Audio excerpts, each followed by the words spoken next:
সারা ভারত কৃষক সভার সম্মেলন নিয়ে আজ বিভিন্ন সভা এবং জমায়েত করা হয়। সারা ভারত কৃষক সভার বিলোনিয়া মহকুমা কমিটির 22তম সম্মেলন উপলক্ষে মিছিল ও জমায়েত।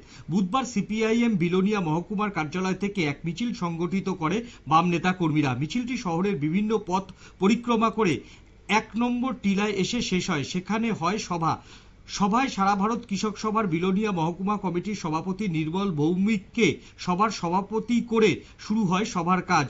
সভার উপস্থিত নেতৃত্বরা কেন্দ্রীয় সরকারের বিভিন্ন জনবিরোধী নীতির তীব্র সমালোচনা করেন। কেন্দ্রীয় কৃষি নীতিরও সমালোচনা করা হয়। কি উঠে এসছে দেখে নেব।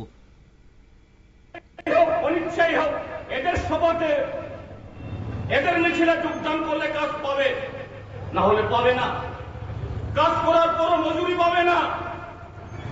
এখানে কি মহাত্মা গান্ধীর নাম, কি সুভাষচন্দ্র বসুর নাম, যে নামে আইন হোক, একটি রাজ্যের মধ্যে গত 7.5 বছর সে আইন অচল।